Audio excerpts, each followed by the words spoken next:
고백을 하나 하겠습니다. 저는 한때 이 거리의 왕이었습니다. 경남 마산 대거리라고 불리던 곳입니다. 경남대학교 정문에서 쭉 뻗어나간 골목 상권. 한때 경남 최고의 대학 상권이라는 말이 아깝지 않던 곳이었습니다. 1999년 이 거리 한복판에 분식집을 열었습니다. 간판을 올리던 날 3월 바람이 차가웠는데 가슴은 뜨거웠습니다. 시작은 아내하고 둘이서였습니다. 떡볶이 냄비 2개, 김밥 말이 하나. 그게 전부였습니다. 그런데 손님이 터졌습니다. 90년대 경남대 학생 정원이 15,000명이었습니다. 저녁 6시만 되면 골목이 학생들로 가득 찼습니다. 제 가게 앞에는 줄이 골목 모퉁이까지 이어졌고 주방에 6명을 세워도 주문을 감당할 수가 없었습니다. 하루 매출이 200만 원을 넘기는 날도 부지기수였습니다. 1년, 2년 돈이 쌓였습니다. 그 돈으로 건물을 올렸습니다. 이 거리에 터줏대감이 됐습니다. 누가 봐도 잘 나가는 사장이었습니다. 그런데 거리가 변했습니다. 학생들이 사라졌습니다. 줄 서던 골목이 텅 비었습니다. 임대 현수막만 바람에 나부낍니다. 밤에도 낮에도 사람이 없습니다. 제 건물은 제 이름 앞에 있었는데 이제는 은행 앞에 있습니다. 전 재산이 날아갔습니다. 70이 넘은 나이에 남은 게 없습니다. 이 꼴이 된 경위를 한번 들어보십시오. 여기서 영상을 넘기시면 이 안에 담긴 쓰라린 교훈을 놓치는 겁니다. 끝까지 보시고 한 줄만 남겨주십시오. 그 한 줄이 같은 실수를 앞둔 누군가에게 경고가 됩니다. 해시태그 1장 대거리, 그 찬란했던 골목.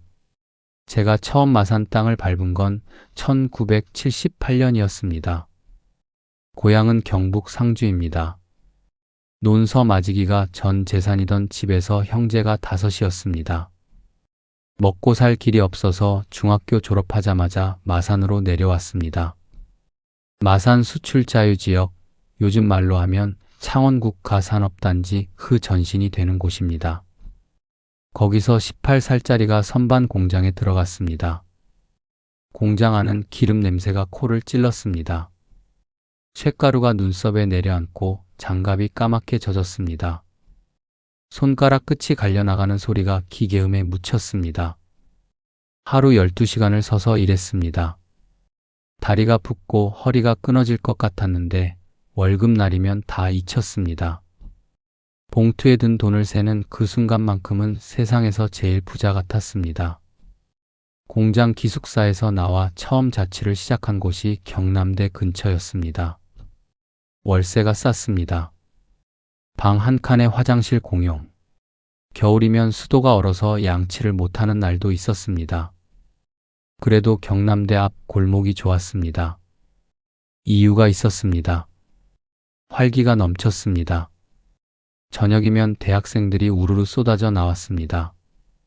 3355 팔짱을 끼고 걸어다니는 여학생들, 당구장에서 큐대를 들고 나오는 남학생들, 선배 뒤를 졸졸 따라가는 신입생들. 골목마다 노래가 흘러나왔고 호프집 간판에 불이 들어오면 거리 전체가 주황빛으로 물들었습니다. 그때 이 거리를 사람들이 뭐라 불렀는지 아십니까? 대거리. 경남대학교 앞 대학가 거리를 줄여서 그렇게 불렀습니다. 마산 사람들한테 대거리는 곧 젊음이었고 낭만이었고 돈이 도는 곳이었습니다. 경남의 홍대라는 별명도 있었습니다. 서울 홍대 앞만큼이나 활기차고 시끄럽고 사람이 넘쳤다는 뜻입니다. 저는 공장을 15년 다녔습니다. 1993년쯤입니다. 나이 33이었습니다. 공장에서 반장까지 올라갔는데 몸이 먼저 항복을 했습니다. 허리 디스크가 터졌습니다. 수술을 받고 나왔는데 예전처럼 오래 서 있을 수가 없었습니다. 공장 일을 더 하기는 힘들었습니다. 그때 아내가 말했습니다. 당신, 우리 장사 한번 해봅시다. 대거리에서. 아내는 마산 토박이었습니다. 경남대 근처에서 어린 시절을 보낸 사람이라 이 거리 사정을 잘 알았습니다. 대학생들이 얼마나 많은지, 팝집이 얼마나 잘 되는지 눈으로 봐왔던 겁니다. 처음에는 망설였습니다. 공장 일밖에 모르는 사람이 장사를 한다는 게 겁이 났습니다. 허리도 그렇고 목돈도 없었습니다. 그런데 아내가 끈질겼습니다. 퇴직금 1,200만 원에 대출 800만 원을 보태서 2천만 원을 만들었습니다. 그걸 들고 대거리 골목 안쪽에 12평짜리 가게를 얻었습니다. 1994년 봄이었습니다. 간판은 엄마 손 분식이라고 달았습니다. 아내가 직접 이름을 지었습니다. 메뉴는 단순했습니다. 떡볶이, 김밥, 순대, 라면, 돈가스. 대학생들이 주머니 사정 안 부담스럽게 한 끼 먹을 수 있는 것들로 채웠습니다. 처음 석 달은 죽을 맛이었습니다. 아침 8시에 문을 열고 밤 11시에 닫았습니다. 하루에 서너 시간밖에 못 잤습니다. 떡볶이 국물을 끓이다가 잠이 들어서 냄비를 태운 적도 있었습니다. 손님이 적은 날에는 남은 김밥을 둘이 나눠 먹고 저녁을 때웠습니다. 그런데 입소문이 나기 시작했습니다. 경남대 뒷골목에 떡볶이 맛있는 데 생겼다. 학생들 사이에서 그런 말이 돌았습니다. 처음에는 한두 명이 더 왔고 석 달 지나니까 점심시간에 줄이 서기 시작했습니다. 안에 떡볶이 맛이 기가 막혔습니다. 고추장에 물엿을 넣고 사과를 갈아 넣었는데 달콤하면서도 칼칼한 그 맛을 학생들이 좋아했습니다. 석 달, 6달, 1년이 지나면서 가게가 자리를 잡았습니다. 매출이 점점 올라갔습니다. 2년 차쯤 되니까 점심하고 저녁 두 타임 다 줄이 섰습니다. 1996년이었습니다. 가게를 옆 칸까지 확장해서 24평으로 넓혔습니다. 직원도 2명을 뽑았습니다. 그래도 모자랐습니다. 학생들이 너무 많았습니다. 그때 경남대 학생 정원이 15,000명이었습니다. 15,000명입니다. 이 숫자가 얼마나 대단한 건지 장사를 해본 분은 아실 겁니다. 15,000명의 젊은이가 매일 이 거리를 오갔습니다. 밥을 먹고 술을 마시고 당구를 치고 노래를 불렀습니다. 그 15,000명이 쓰는 돈이 전부 이 대거리 골목으로 흘러들어왔습니다. 거리가 살아있었습니다. 학생들이 거리를 살렸고 거리가 저를 살렸습니다. 1997년 겨울 아내가 저녁을 먹다 말고 웃으면서 그랬습니다. 여보, 우리 이러다 부자 되는 거 아니에요? 저도 웃었습니다. 부자까지는 아니더라도 이 거리가 있는 한 굶을 일은 없겠다 싶었습니다. 그때는 정말 그렇게 믿었습니다. 이 거리가 영원할 줄 알았습니다. 그게 제 첫 번째 착각이었습니다. 해시태그 2장 1999년 황금기의 정점 1999년 3월이었습니다. 새 학기가 시작되면 대거리는 축제 분위기가 됩니다. 신입생들이 쏟아져 들어오거든요. 2년 전부터 방을 미리 잡아놓지 않으면 쓸만한 원룸이 남아나질 않았습니다. 1월 달에 미리 내려와서 계약을 하고 가야 했습니다. 3월에 내려오면 경남대 근처는 이미 꽉 차 있어서 버스 타고 한참 가야 하는 외곽까지 나가야 했습니다. 그만큼 학생이 많았다는 뜻입니다. 원룸이 차면 뭐가 따라옵니까? 팝집이 삽니다. 술집이 삽니다. 당구장이 삽니다. 노래방이 삽니다. 미용실이 삽니다. 편의점이 삽니다. 세탁소가 삽니다. 대학 하나가 지역 상권을 통째로 돌리는 겁니다. 그해 3월 제 가게 앞 풍경을 말씀드리겠습니다. 오후 5시쯤 수업이 끝납니다. 학생들이 교문을 나서면서부터 골목이 소란해집니다. 여학생 서너시 팔짱을 끼고 지나가면서 깔깔대고 남학생들은 과잠바를 걸치고 당구장으로 향합니다. 동아리 모임이 있는 날이면 10명, 20명씩 떼 지어 다닙니다. 선배가 후배한테 밥을 사고 후배는 커피를 삽니다. 그게 대학 문화였습니다. 저녁 6시가 되면 본격적으로 시작입니다. 제 가게 문 앞에 줄이 섭니다. 줄이 가게 앞을 지나서 골목 모퉁이를 돌아갑니다. 줄을 서서 10분, 20분을 기다리는 겁니다. 학생들이 불평을 하면서도 안 갑니다. 다른 데 가면 되는데 안 가고 기다립니다. 아내 떡볶이 맛에 중독이 된 겁니다. 주방이 전쟁터였습니다. 그의 직원이 6명이었습니다. 저하고 아내까지 합치면 8명이 주방에서 동시에 움직였습니다. 떡볶이를 볶는 사람, 김밥을 마는 사람, 순대를 데치는 사람, 돈가스를 튀기는 사람, 설거지를 하는 사람, 서빙을 하는 사람. 팔이 부딪히고 어깨가 부딪히고 서로 소리를 질러야 들릴 만큼 시끄러웠습니다. 하루 매출이 250만 원을 넘기는 날이 많았습니다. 300만 원을 찍은 날도 있었습니다. 시험 기간에는 더했습니다. 시험 끝나고 해방된 학생들이 떼지어 몰려와서 떡볶이에 소주 한 잔씩 했습니다.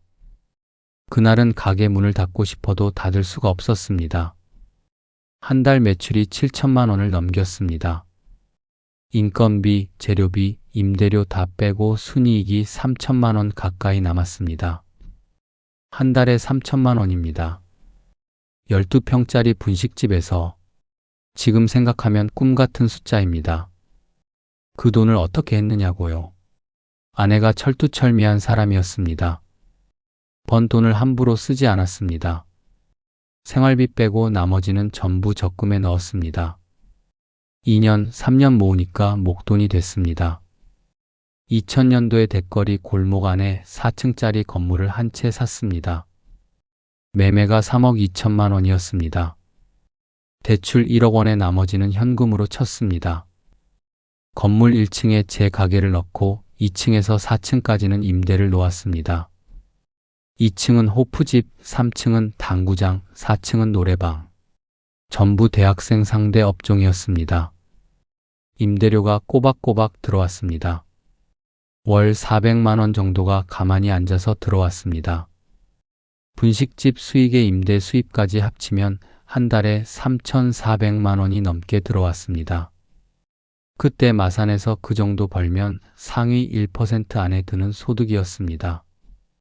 동네에서 모르는 사람이 없었습니다. 대거리에서 분식집 하는 그 사장 하면 다들 고개를 끄덕였습니다. 상인회에서도 한 자리 맡았고 지역 행사에 찬조금도 냈습니다. 아내가 그 무렵 말했습니다. 영감, 이 건물 하나 더 사면 우리 노후 걱정 없어요. 맞는 말이었습니다. 건물 하나만 더 있으면 장사를 접어도 임대 수입으로 편하게 살 수 있다고 생각했습니다. 아내 말이 귀에 박혔습니다. 그래서 2003년에 건물을 하나 더 샀습니다. 대거리에서 한 블록 떨어진 곳에 3층짜리 건물. 매매가 2억 5천만 원이었습니다. 대출 1억 2천만 원을 받았습니다. 이번에는 대출 비중이 좀 컸는데 당시 이자가 낮았고 임대 수입으로 충분히 갚을 수 있다고 판단했습니다. 건물 2채, 분식집 1곳, 직원 6명. 제 인생의 정점이었습니다. 2003년 여름이었습니다. 장마가 끝나고 무더위가 기승을 부리던 7월 가게 문을 닫고 아내하고 둘이 근처 호프집에서 맥주를 한잔했습니다. 바깥에는 학생들이 시끄럽게 지나가고 있었습니다. 아내가 맥주잔을 들면서 말했습니다. 우리 참 잘했지요? 저는 잔을 부딪히면서 고개를 끄덕였습니다. 정말 잘했다고 생각했습니다. 경북 상주에서 빈손으로 내려와서 공장 공원으로 시작해 건물 2채를 가진 사장이 됐으니까요. 그런데 그때 이미 변화의 조짐이 있었습니다. 저는 그걸 못 봤습니다.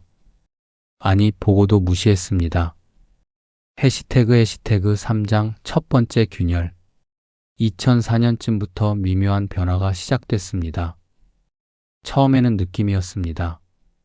숫자로 잡히기 전에 몸으로 먼저 느꼈습니다. 점심줄이 좀 짧아졌습니다.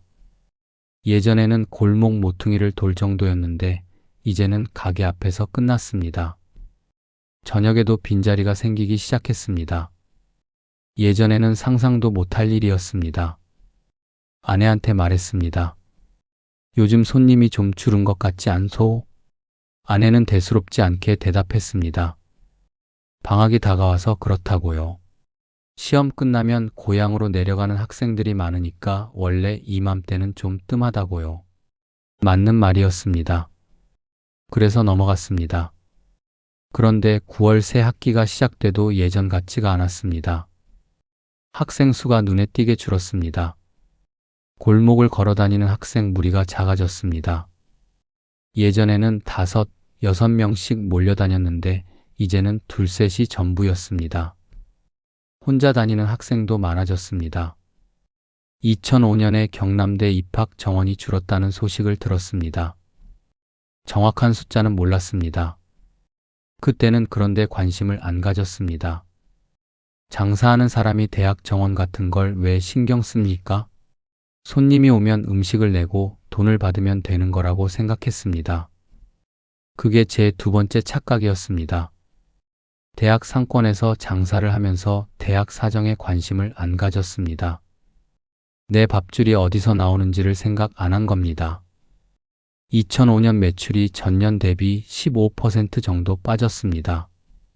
3천만 원이 남던 순이익이 2,500만 원 정도로 줄었습니다. 여전히 큰 돈이었습니다. 그래서 심각하게 안 받아들였습니다. 한 달에 2,500만 원이면 충분히 잘 사는 겁니다. 직원을 1명 줄이고 나머지는 그대로 굴렸습니다. 건물 임대료도 문제가 없었습니다. 2층 호프집도 잘 됐고 3층 당구장도 학생들이 꾸준히 왔습니다. 4층 노래방은 주말마다 만실이었습니다. 두 번째 건물도 세입자가 안정적으로 들어 있었습니다. 2006년, 2007년도 비슷했습니다. 매출이 조금씩 빠지기는 했지만 급격하지는 않았습니다. 서서히 줄어드는 거라 체감이 덜 됐습니다. 물이 천천히 빠지면 개구리가 못 느끼는 것처럼 저도 그랬습니다.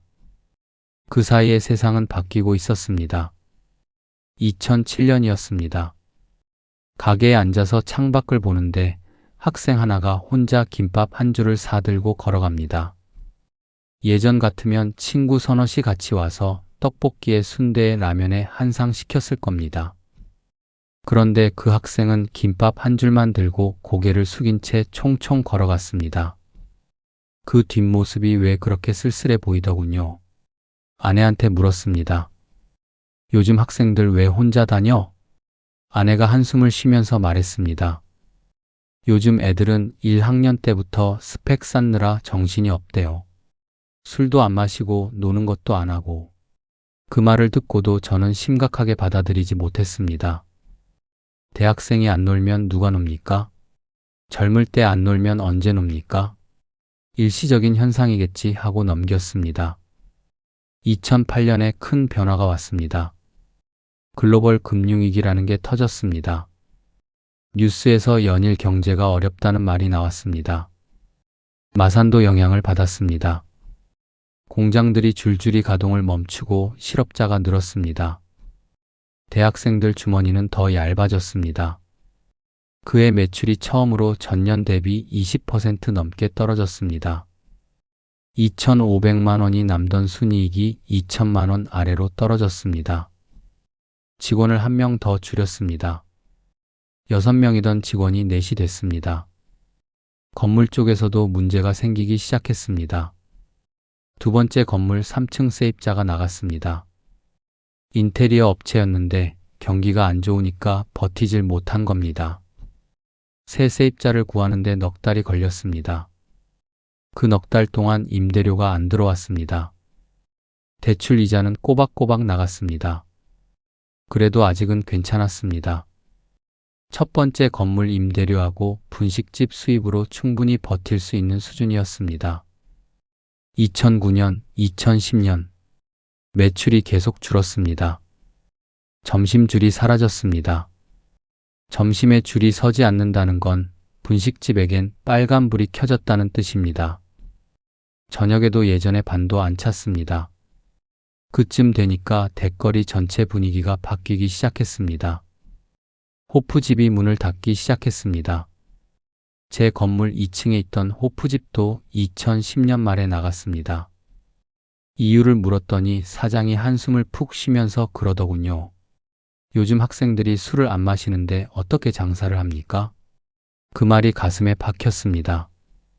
대학생이 술을 안 마신다. 제가 알던 세상과 다른 세상이 오고 있었습니다. 노래방도 빠졌습니다. 당구장도 힘들어했습니다. 대거리에서 가게를 접는 사장들이 하나둘 늘어났습니다. 빈 가게 유리창에 임대 현수막이 하나 붙고 둘 붙고 점점 늘어났습니다. 제 아내가 2011년 봄에 말했습니다. 영감, 우리도 뭔가 바꿔야 하지 않을까요? 뭘 바꾸겠습니까? 분식집입니다. 떡볶이를 스테이크로 바꿀 수도 없고 김밥을 초밥으로 바꿀 수도 없습니다. 30년 가까이 해온 게 분식인데 이 나이에 뭘 어떻게 바꿉니까? 저는 아내 말을 흘려들었습니다. 그게 제 세 번째 착각이었습니다. 해시태그 사장 5,000명이 사라진 거리. 2012년부터 2015년 사이 대거리는 눈에 띄게 쇠락했습니다. 가장 큰 원인은 학생 수였습니다. 경남대학교 학생 정원이 계속 줄었습니다. 90년대 15,000명이던 정원이 2010년대 들어서 12,000명, 11,000명, 10,000명 선까지 내려왔습니다.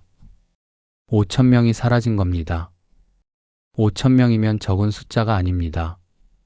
한 사람이 하루에 10,000원만 써도 하루에 5천만 원, 한 달이면 15억 원입니다. 그 돈이 대거리에서 증발한 겁니다. 학생이 줄어드니까 원룸 수요가 먼저 빠졌습니다.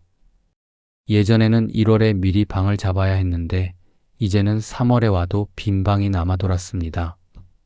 원룸 건물 1층에 있던 가게들이 세입자를 못 구하기 시작했습니다. 빈 원룸이 늘어나면 건물주도 힘들어집니다.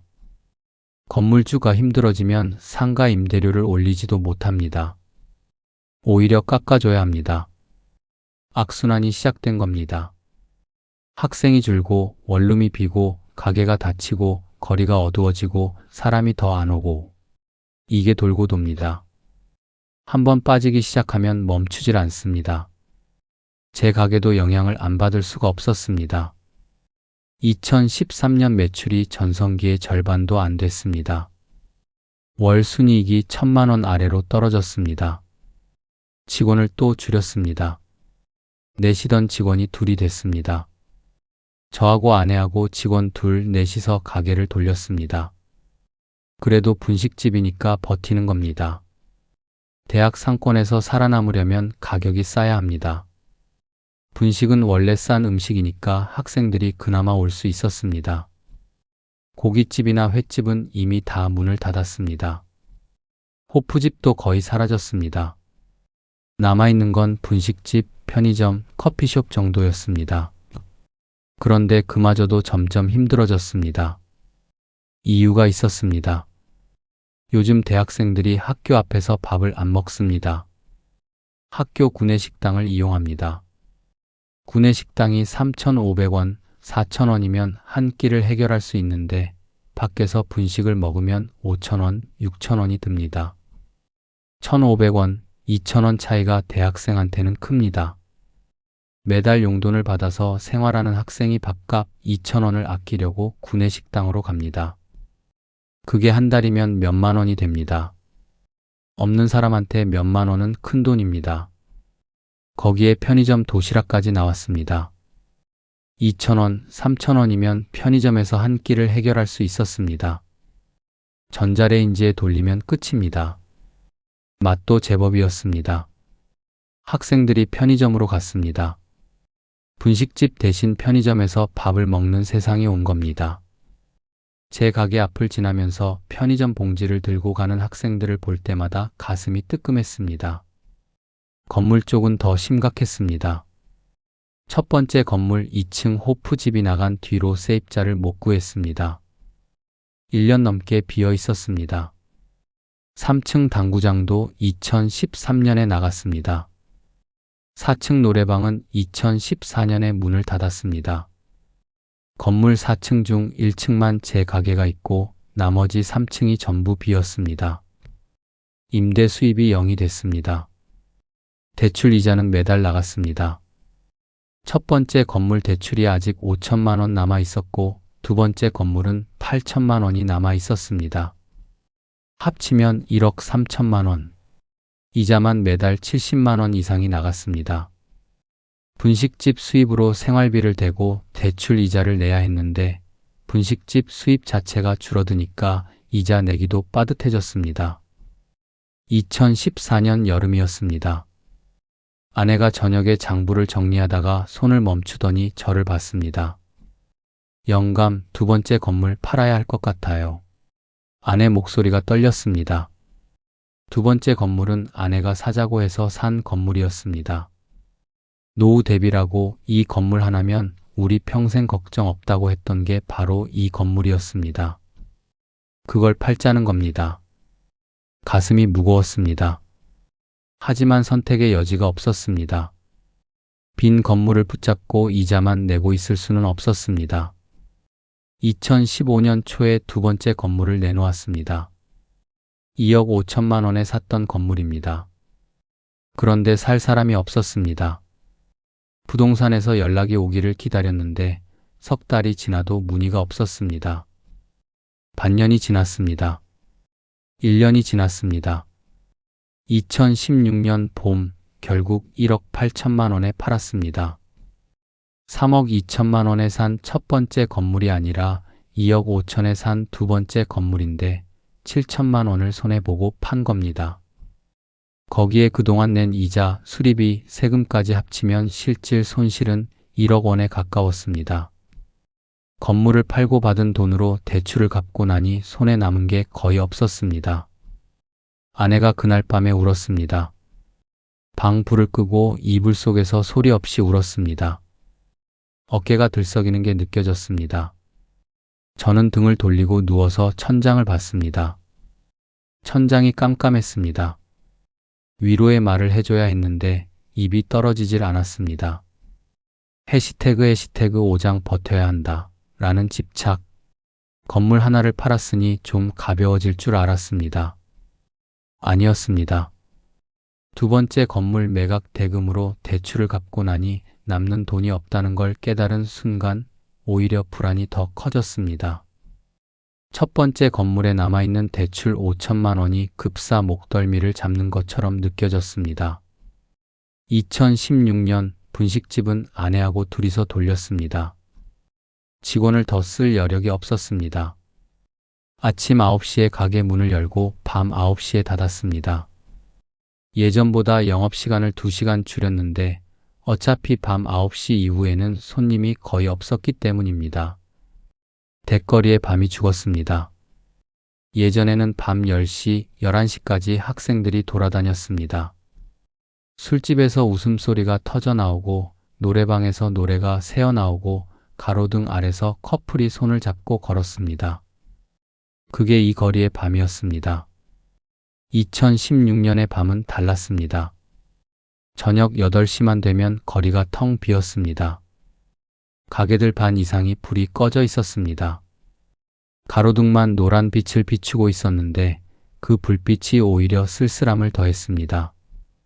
사람 없는 거리에 가로등만 켜져 있으면 거리가 더 황량해 보입니다. 한 번은 밤 8시에 가게 문을 닫고 골목을 걸었습니다. 대거리 끝에서 끝까지 한 5분 거리인데 그 사이에 사람을 한 명도 못 마주쳤습니다. 3월이었습니다. 3월에, 새 학기가 시작된 3월에 이 거리가 텅 비어 있었습니다. 그때 처음으로 무서웠습니다. 이 거리가 죽는구나. 진짜 죽는구나. 그 생각이 머릿속을 쳤습니다. 그래도 저는 버텼습니다. 버텨야 한다고 생각했습니다. 이유가 있었습니다. 첫째, 이 가게를 접으면 갈 데가 없었습니다. 나이 56이었습니다. 공장에 다시 들어갈 수도 없고 다른 장사를 새로 배울 수도 없었습니다.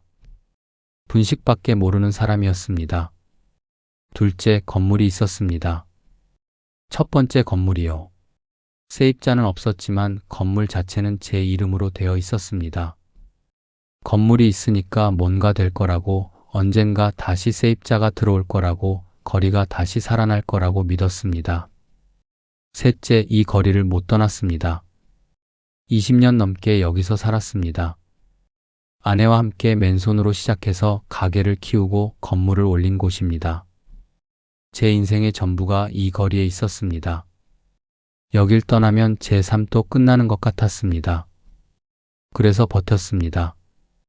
2017년, 2018년, 2019년, 3년을 버텼습니다. 매출은 해마다 빠졌습니다. 전성기 매출의 3분의 1도 안 됐습니다. 한 달 매출이 2천만 원을 간신히 넘겼습니다. 재료비, 공과금, 대출 이자 빼면 남는 게 500만 원이 안 됐습니다. 500만 원이면 되지 않느냐고 하실 수 있습니다. 하지만 거기서 생활비를 빼야 합니다. 건물 수선비도 나갑니다. 세금도 나갑니다. 보험료도 나갑니다. 빠듯한 정도가 아니라 매달 적자가 났습니다. 적자가 나면 적금을 깨야 합니다. 비상금이라고 남겨뒀던 돈이 한 푼, 두 푼 줄어들었습니다. 2019년 가을이었습니다. 대거리에서 오래 장사하던 사장들이 모여서 술을 마신 적이 있습니다. 저를 포함해서 5명이었는데 전부 50대 후반에서 60대 초반이었습니다. 다들 이 거리에서 20년 넘게 장사한 사람들이었습니다. 분위기가 침울했습니다. 한 사장이 소주잔을 내려놓으면서 말했습니다. 이 거리 이제 끝났어. 학생이 없는데 무슨 대학 상권이야. 다른 사장이 고개를 끄덕이면서 말했습니다. 나도 내년에 정리하려고. 더하면 빚만 늘어. 세 번째 사장은 이미 가게를 접고 배달 전문점으로 바꿀 준비를 하고 있다고 했습니다. 저만 입을 다물고 있었습니다. 집에 돌아와서 아내한테 말했습니다. 다들 접는다고 하더라. 아내가 물었습니다. 당신은요? 한참 말이 없었습니다. 아내가 다시 물었습니다. 당신은 어떻게 할 거예요? 저는 대답했습니다. 좀 더 버텨보자. 아직은 될 거야. 아내가 한숨을 쉬었습니다. 그 한숨 속에 뭐가 들어있었는지 저는 그때 몰랐습니다. 해시태그 6장 무너지는 것들. 2020년에 세상이 뒤집어졌습니다. 코로나가 왔습니다. 처음에는 좀 지나면 괜찮아질 줄 알았습니다. 뉴스에서 몇 달이면 끝난다고 했습니다. 그런데 몇 달이 1년이 되고 1년이 2년이 됐습니다. 대거리에는 사람이 완전히 사라졌습니다. 대학이 비대면 수업으로 전환했습니다. 학생들이 학교에 안 옵니다. 학교에 안 오니까 대거리에도 안 옵니다. 원룸에 있던 학생들도 고향으로 돌아갔습니다. 거리가 유령 마을이 됐습니다. 제 가게도 문을 닫아야 했습니다. 영업 제한이 걸렸습니다. 오후 9시 이후 영업 금지. 그 전에도 손님이 없는데 시간 제한까지 걸리니까 장사 자체가 불가능했습니다. 하루 매출이 10만 원도 안 되는 날이 수두룩했습니다. 포장 위주로 전환했습니다. 배달도 시작했습니다. 60이 넘은 나이에 배달 앱이라는 걸 처음 깔았습니다. 아내가 주문을 받고 제가 만들었습니다. 배달 기사가 가져갑니다. 수수료를 떼면 남는 게 얼마 없었습니다. 그래도 했습니다. 안 하면 아예 수입이 0이니까요. 2020년 한 해 동안 적금을 전부 깼습니다. 비상금이라고 모아놨던 돈 2천만 원이 한 해 만에 바닥이 났습니다. 생활비, 대출 이자, 건물 유지비. 벌이는 없는데 나갈 돈은 매달 나갔습니다. 건물이 짐이 됐습니다. 세입자가 없는 건물은 돈을 잡아먹는 괴물이었습니다.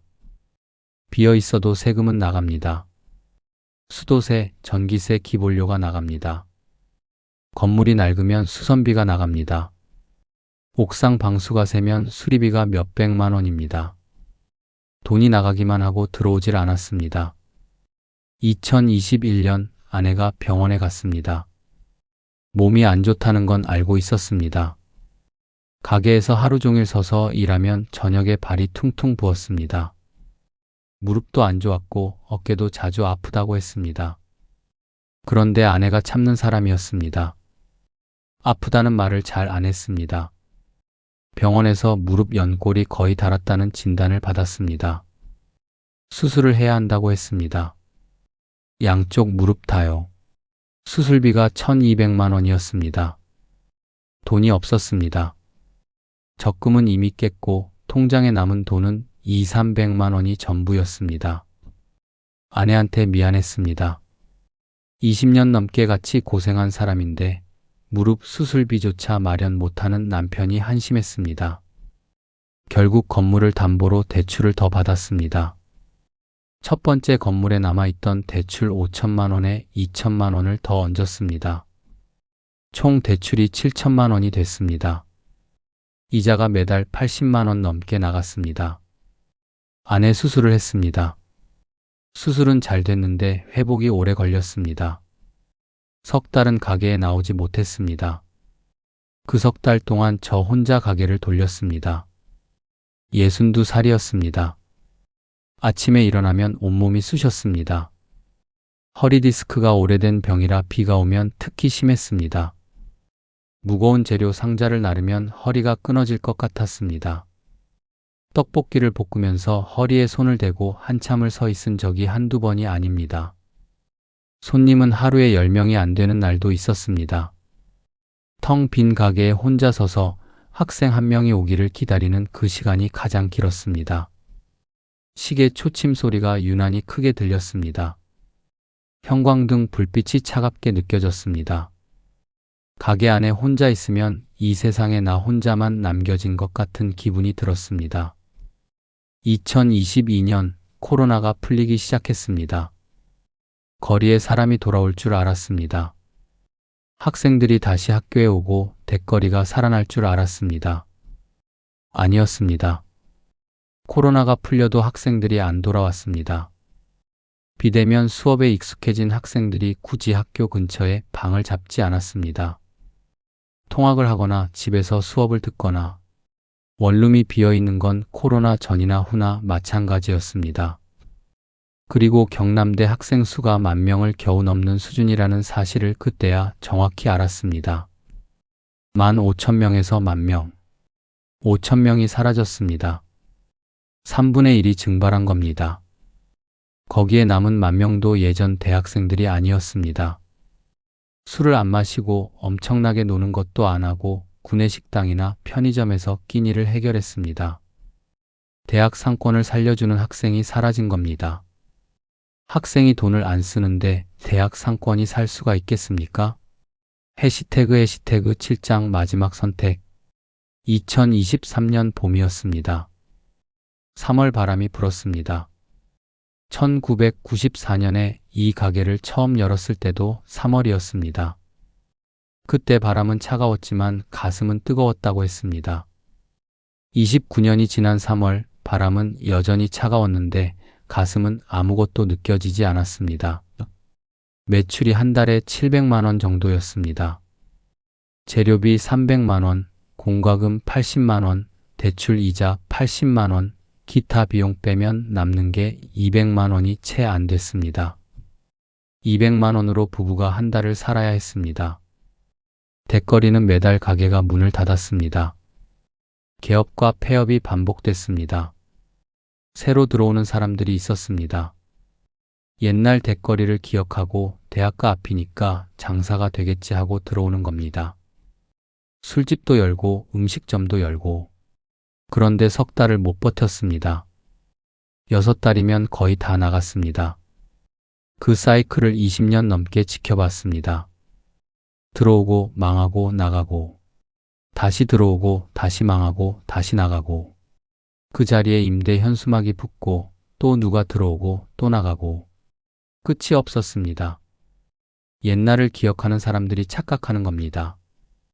90년대 대거리를 생각하고 들어오면 안 됩니다.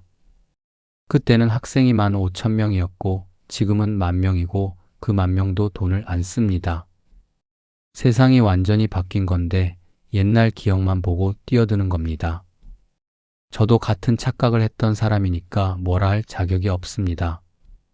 2023년 여름 은행에서 연락이 왔습니다. 대출 원금 상환이 밀리고 있다는 통보였습니다.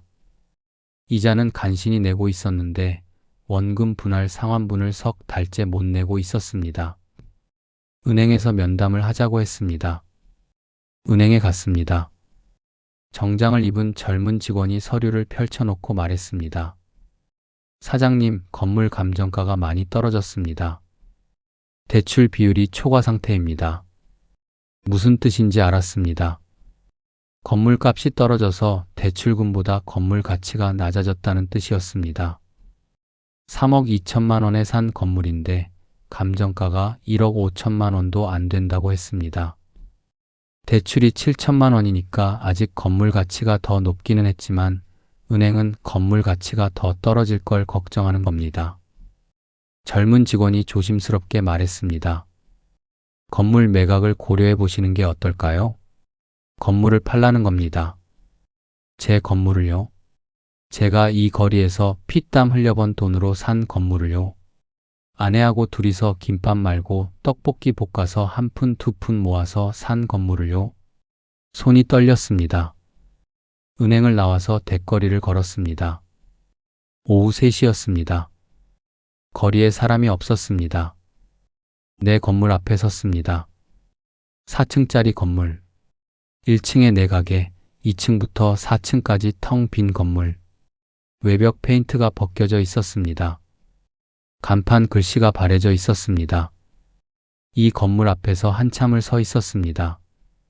집에 돌아와서 아내한테 말했습니다. 은행에서 건물 팔라고 했다고. 아내는 아무 말이 없었습니다. 한참을 침묵하다가 고개를 끄덕였습니다. 팔아요. 그 한마디였습니다. 2023년 가을 건물을 내놓았습니다. 3억 2천만 원에 산 건물을 1억 5천만 원에 내놓았습니다. 반값도 안 되는 가격이었습니다. 그런데도 살 사람이 없었습니다. 1억 3천만 원으로 내렸습니다. 그래도 안 팔렸습니다. 1억 2천만 원, 1억 1천만 원, 계속 내렸습니다. 2024년 봄에야 겨우 팔렸습니다. 1억 1천만 원이었습니다. 3억 2천만 원에 산 건물이 1억 1천만 원에 팔렸습니다.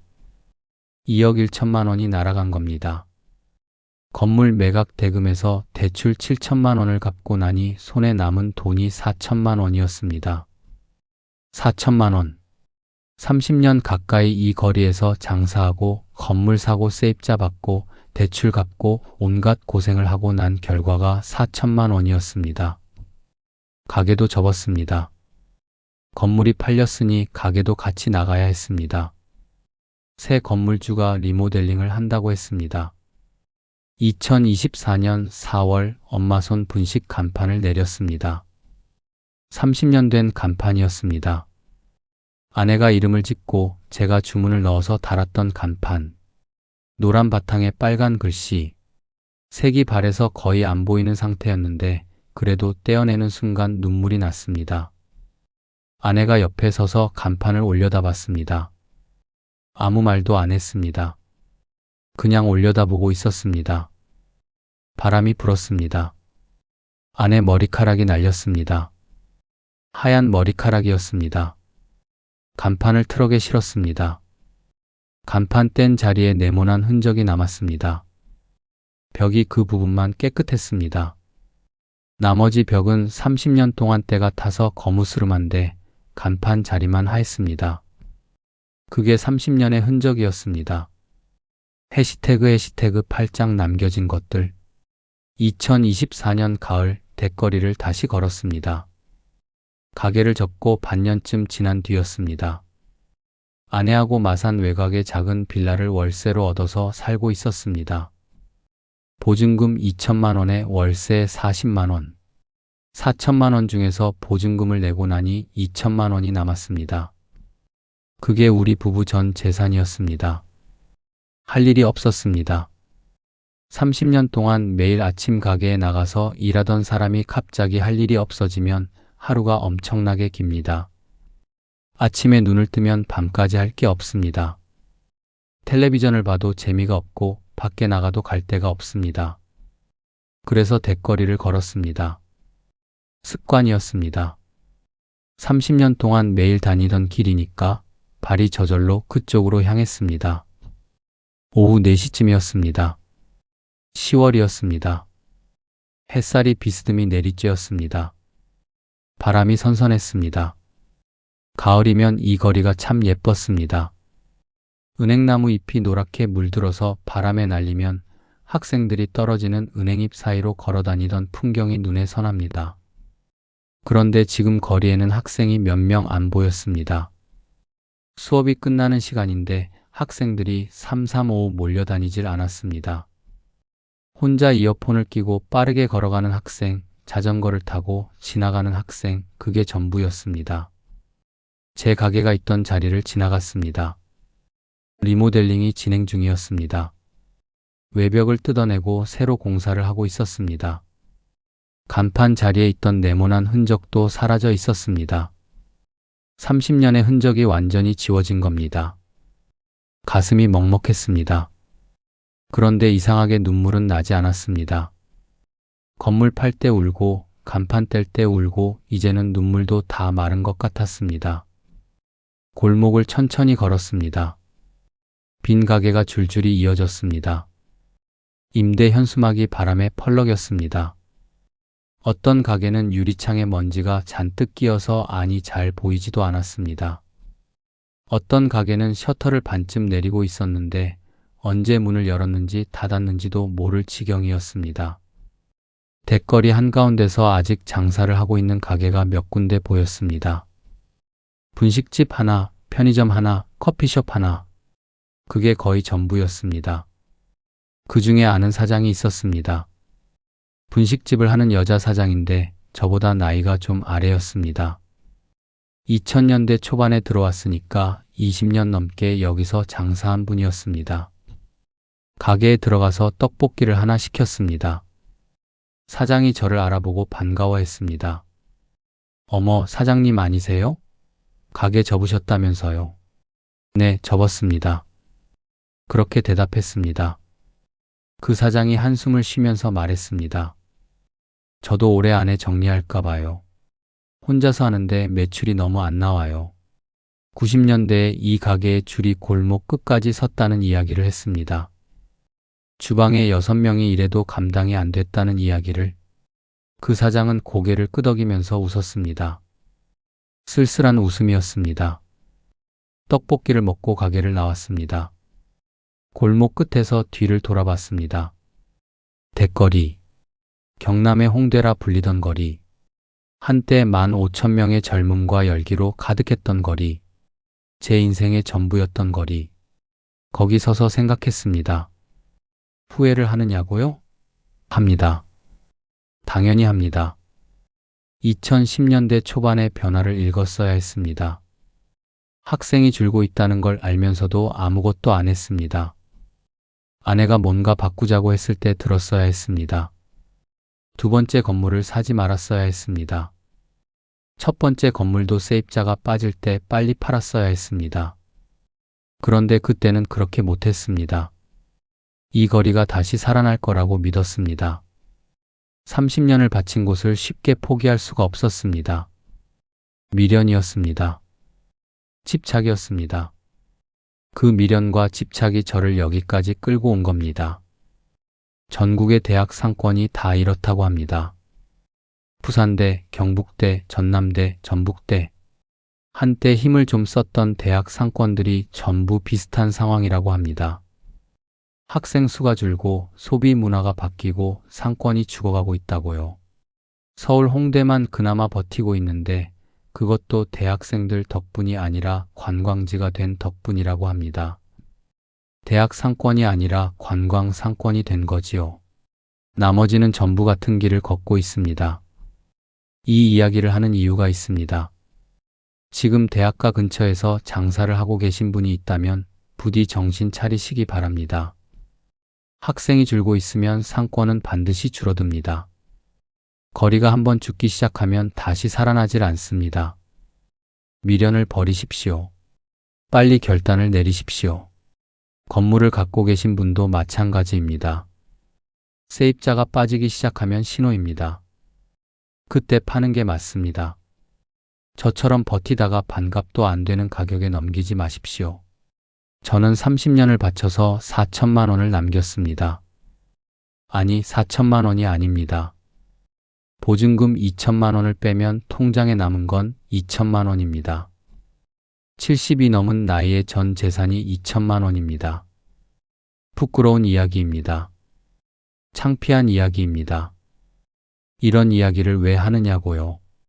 저 같은 사람이 또 나오면 안 되니까요. 같은 실수를 하는 사람이 한 명이라도 줄어들면 이 늙은이가 얼굴 붉히면서 한 이야기가 헛되지 않은 겁니다. 아내는 요즘 다리가 많이 좋아졌습니다. 수술한 무릎이 거의 회복돼서 걸을만 합니다. 작은 빌라 베란다에서 화분에 물을 주면서 하루를 보냅니다.